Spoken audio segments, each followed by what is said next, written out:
Quem que é o maior violeiro? Existe um maior violeiro, um cara mais marcante da história da viola? Olha, eu sei que esse é um assunto polêmico, evidentemente, mas eu acho que eu não posso ficar em cima do muro porque o pessoal espera isso de fato, né? Eu acho que a gente pode classificar melhor isso assim. O maior violeiro de todos os tempos, sem dúvida, é Tião Carreiro.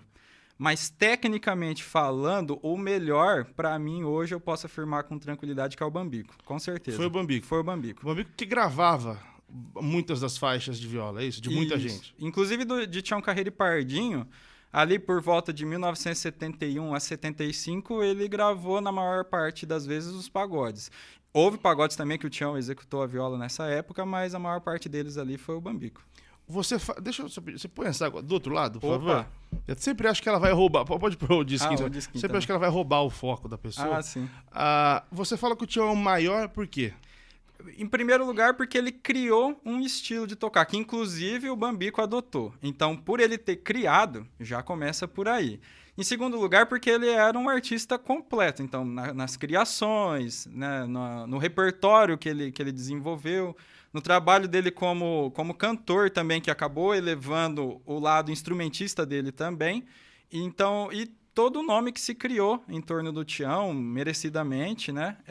E ele tocava muito bem. É preciso ficar muito claro isso também, né? Porque às vezes parece que você tá elogiando um, você tá diminuindo o outro. Ele e não só é o caso. inventou, não, ele criou e... O Tião tocava absurdamente bem. Tanto é que eu me debrucei muito, né, sobre as técnicas do toque de viola do Tião, justamente porque eu acho, assim, que são fenomenais. Mas é que o Bambico era uma coisa meio diferente, viu? Ele pega o estilo do Tião, ele melhora? Ele Meio melhora. isso? E assim, Piunti, é uma coisa curiosa, porque eu falando, o pessoal pode ficar, mas será? Tá na dúvida e tal. Mas conversando com músicos na época, artistas da época, assim, não tem nem discussão. O pessoal fala do Bambico. Mas o que eu acho mais curioso é a parceria do Bambico e do Tião, porque o Bambico gravou para muitos artistas, mas ele fazia um trabalho muito específico para as gravações de Tião Carreiro e Pardinho, né? O Tião ia até a casa do Bambico para criar os arranjos para o estúdio. Então, as demais músicas que não fossem os pagodes de viola, aqueles ritmos mais tradicionais, às vezes ficava a cargo de arranjador, esse tipo de coisa. Agora, os pagodes era uma criação do Tião e do Bambico em conjunto. Então, não era o Bambico sozinho também, entendeu? Entendi. Era o Bambico com a direção do Tião. Ele ia pra tocar o estilo que o Tião criou. Exatamente. E, na minha opinião, a dupla para quem ele melhor executou viola foi Tião Carreiro e Pardinho. Assim, para mim, o nível dele para Tião Carreiro e Pardinho é muito acima, inclusive, do que ele executou fora. Entendi, porque bastante gente comenta do Bambico, fala, bom Sim. mesmo era o Bambico. Mas é porque, pela sua leitura, ele pegou um negócio e melhorou. Exatamente, e porque, assim, por mais que ele também fosse um músico autodidata, ele tinha um domínio técnico maior do instrumento e da música, de visão musical. Então, ele conseguia tocar coisas um pouco mais complexas, que para gravação funcionava bem. Antes do Tião, a viola era basicamente um negócio de acompanhar. Exato. Na verdade, eu acho que o Tião tem uma contribuição em termos de criação que vai muito além do pagode de viola. O pessoal fala muito do ritmo do pagode, mas o pagode ele é oriundo de outros ritmos já pré-existentes e que ele aprimorou, fez as combinações necessárias. Mas a viola, antes do Tião, ela era um instrumento que você acabava solando escalas duetadas, solos mais simples. E ele inventou algumas técnicas que mudaram o jeito de tocar viola, inclusive de solar, por exemplo. Antes do Tião, era muito comum você tocar solos como no estilo de Chico Mineiro, né?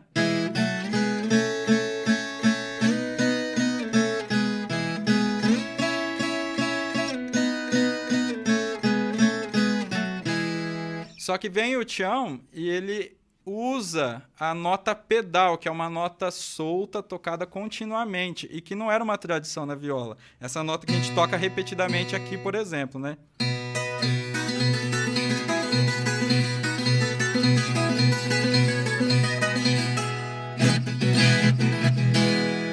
Então ele acabou gerando toda uma nova abordagem para a viola e foi um divisor de águas para o instrumento por causa disso. Você falou dessa nota pedal, é como se fosse um baixo que ele faz? Exatamente, você pega uma nota e toca repetidas vezes entre a melodia principal, né? Então, sem uma nota pedal, um solo como o Pagode em Brasília seria algo mais ou menos assim, né?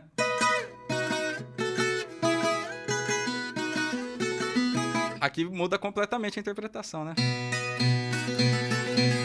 Então, foi uma nova abordagem. Isso aqui foi uma inovação incrível. Sabe de onde ele tirou isso? Não faço ideia, mas o Tião, ele era uma pessoa extremamente criativa e foi um grande autodidata. Ele aprendeu a ler e escrever sozinho, para você ter uma ideia. Então, o que ele fez na viola, assim, foi tudo criação própria dele mesmo.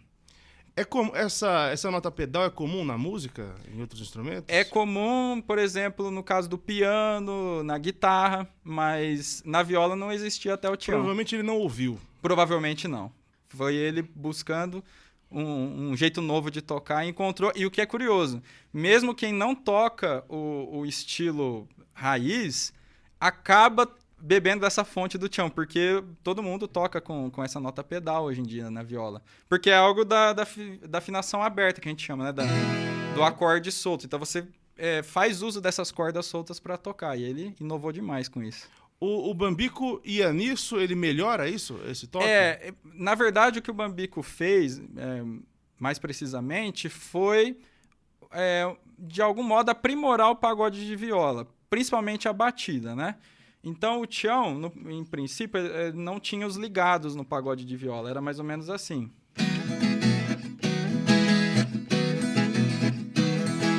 Depois do Bambico, o pagode mudou completamente. Mas ainda o Tião fez uma leve alteração antes. Ele acrescentou o ligado, mas não tinha mudado a batida. Era mais ou menos assim. Aí chegou o Bambico e mudou essa batida completamente. Mudou, assim, mesmo a movimentação da mão direita. Ele fica um pouco mais agressivo? Um pouquinho mais agressivo, um pouquinho mais rítmico, digamos assim, mais dançante. Essa raspada que você dá é do Bambico? Não, era do Tião, do Tião já. Mas como tem um nome isso? Cada um dá um nome diferente, por exemplo, mas pode ser o toque que a gente abafa as cordas, por exemplo, né? Mas era um jeito muito peculiar deles tocarem, né? E aí a gente começa a entrar naquilo que eu te falei, assim, de cada violeiro ter a sua linguagem própria, mas todos eles partilharem de técnicas comuns que começaram com o Tião, que ele é o precursor de tudo. Então, por exemplo, em outros instrumentos, como no caso do violão, é muito comum na mão direita não se usar o dedo mínimo para tocar as cordas, né?